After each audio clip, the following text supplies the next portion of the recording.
વરસાદની આગાહી ગુજરાતમાં ક્યારે થશે વરસાદ તેની સંપૂર્ણ માહિતી મિત્રો હું આજે આપીશ। આજનું લાઈવ મેપ છે મિત્રો।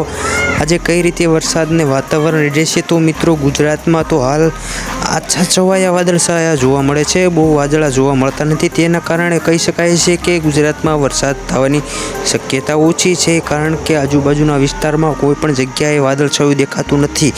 દક્ષિણ ગુજરાતમાં થોડાક વાદળછાયા દેખાય છે, જેના કારણે થોડો એવો વરસાદ થઈ શકે છે તેવી શક્યતા છે મિત્રો, પણ કોઈ ખાસ પ્રકારના વાદળછાયા નથી। એટલે ગુજરાતમાં તો હાલ પ્રમાણતા વરસાદ ખૂબ જ ઓછો છે મિત્રો। આવા ગુજરાતના લાઈવ મેપ ડેઇલી આવે છે મારી પાસે, એટલે ગુજરાતમાં વરસાદ ક્યારે થશે તેની ચોક્કસ માહિતી રોજને રોજ મળતી રહેશે। તેના માટે અમારી ચેનલને લાઈવ અને સબસ્ક્રાઈબ કરી નાખો, લાઈક કરો મિત્રો અને સબસ્ક્રાઈબ કરો। જો દક્ષિણ ભારતમાં ભારે વરસાદ થઈ શકે છે, કારણ કે ત્યાં ખૂબ જ મોટા પ્રમાણમાં વાદળો જોવા મળી રહ્યા છે અને